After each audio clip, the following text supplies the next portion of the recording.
Sebelum nonton videonya, Udah pada cuci tangan belum?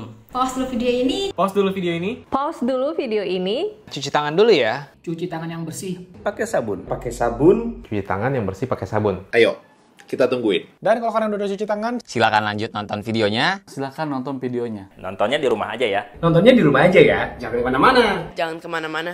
Jangan kemana-mana. Yuk jaga kesehatan. Yuk jaga kesehatan. Yuk jaga kesehatan. Enjoy the video. Have a nice day. Salah. Nah.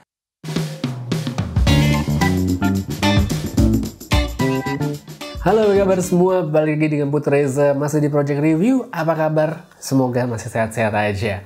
Jadi, hari ini saya mau ngomongin soal Nintendo Switch Lite. Ya, variasi aja karena lagi bosan ngomongin handphone dan semoga bisa membantu bagi mereka yang mungkin sekarang lagi pengen beli Switch tapi bingung beli atau enggak, worth it atau enggak, atau mungkin bingung mau beli Nintendo Switch Lite atau Nintendo Switch yang biasa. Konsol portable ini jelas bukan barang baru di Indonesia karena udah ada sejak beberapa bulan lalu, namun sekarang trennya tuh naik lagi terus diikuti dengan permintaan pasar yang banyak, terus stoknya nipis sehingga harganya naik. Yang naik juga bukan yang Lite doang, tapi yang versi biasa itu yang HAC 00101 yang kotak merah, itu harganya juga naik dan lumayan banget. Ini di awal saya masih ngomongin perspektif harga dulu ya. Jadi kalau kamu mungkin termasuk golongan orang yang nggak peduli soal harganya, mau langsung lihat reviewnya, cek aja di menit sekian.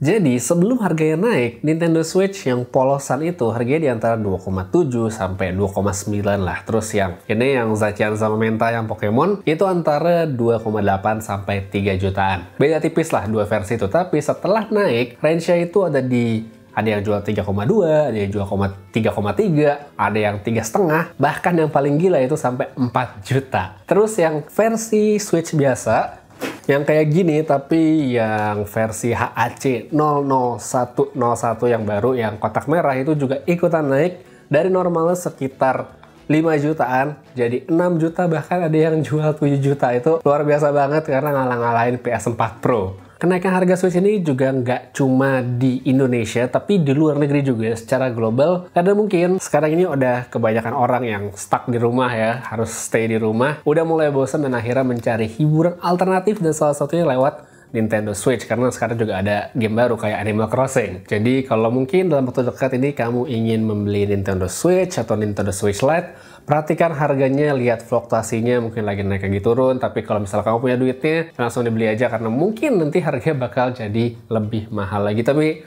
sekali lagi dilihat-lihat aja karena mungkin juga masih ada toko yang murah jualnya. Tapi kalau terlalu murah juga baiknya di skip aja. Seperti saya lihat ada satu toko, dia jual Nintendo Switch HAC 00101 nggak nyampe 5 juta. Pas dilihat pulsanya cuma satu nama doang. Jadi ya kalau kamu ketemu yang kayak gini, di skip aja. Oke, sekarang saya baru mau ngomongin soal Switch Lite yang saya punya. Ini saya beli minggu lalu seharga 3,3 di toko offline di Karawaci. Cukup kaget, di situ harganya masih tergolong oke karena biasanya di situ sedikit lebih mahal jika dibanding saya beli offline di Jakarta. Isi kotak yang versi Lite ini nggak macam-macam karena cuma ada konsolnya dan charger tok. Udah, itu aja karena memang Switch Lite ini posisinya adalah konsol yang lebih mobile dibanding Switch yang normal. Sama-sama konsol portable iya, tapi dengan target market yang beda. Pertama, yang langsung saya bisa lihat dan rasain adalah ukuran sama bobotnya.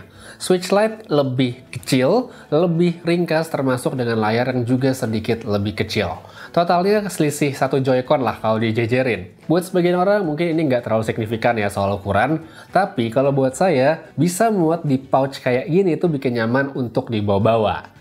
Nah, kalau urusan bobot, ini yang paling saya suka karena enteng banget. Nyaman dipegang di posisi apa aja. Sambil duduk enak, tiduran juga nggak cepet pegel, dan yang terpenting nggak sakit-sakit amat kalau muka ketimpa.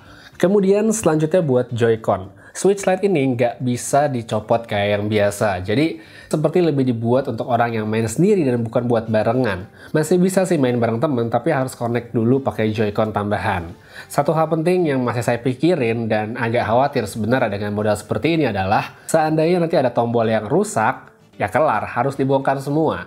Gak kayak Switch biasa yang misalnya rusak, tinggal dicabut, beli Joy-Con baru, pasang, dan selesai, udah normal lagi. Satu lagi yang beda dari desainnya adalah gak ada stand di bagian belakang, sehingga semakin negesin kalau Switch Lite itu dibuat untuk main sambil dipegang.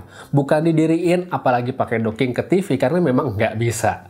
Di luar soal perbedaan-perbedaan tadi, hal-hal seperti peletakan tombol, tempat cartridge atau kasetnya sama, masih ada USB-C, masih nggak bisa pakai Bluetooth audio kecuali pakai alat tambahan, dan masih bisa ditambah micro SD meskipun tempatnya sedikit beda. Habis itu kalau ngomongin soal performa yang ditawarkan, kalau saya bandingin sama Switch saya yang lama, itu sebenarnya nggak ada perbedaan yang signifikan, tapi kalau baterainya itu berasa banget, karena dengan sekali charge, Nintendo Switch Lite itu bisa saya mainin sampai 5 bahkan 6 jam, sedangkan Switch yang sebelumnya itu palingan cuma 3,5 jam sekali charge.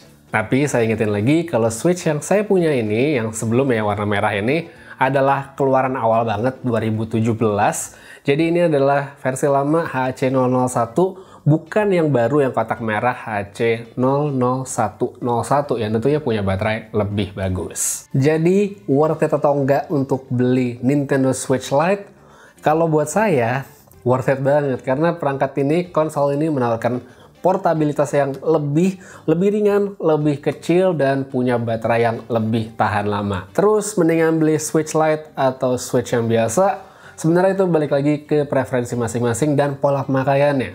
Kalau nanti mungkin kamu bakal mikir untuk banyak main docking di TV, saya lebih sarankan tentunya beli Switch yang biasa. Tapi kalau kamu lebih sering main sendiri, nggak bakal dock ke TV atau sharing main sama teman-teman, menurut saya beli Switch Lite aja karena selain ringkas, baterai tahan lama, harganya pun tentunya lebih murah. Tapi kalau kamu mungkin lebih pengen beli yang Switch, dikasih tahu lagi, belilah yang HC00101 yang kotak merah karena itu lebih baru, baterainya lebih tahan lama meskipun harganya pastinya lebih mahal. Ya, kayaknya segitu aja dulu saya ngomongin singkat aja tentang Nintendo Switch Lite. Terima kasih banyak udah nonton, dan dalam video ini saya nggak memberikan link pembelian karena semuanya berubah, bahkan toko yang saya beli pun nantinya atau toko langganan saya pun pastinya harganya naik. Jadi silakan kamu browsing sendiri, lihat harganya, dicocokin, dan ya dilihat-lihat aja kira-kira mana yang cocok baru dibeli. Sekian dulu untuk video kali ini, terima kasih banyak udah nonton, jaga kesehatan, dan seperti biasa, have a nice day.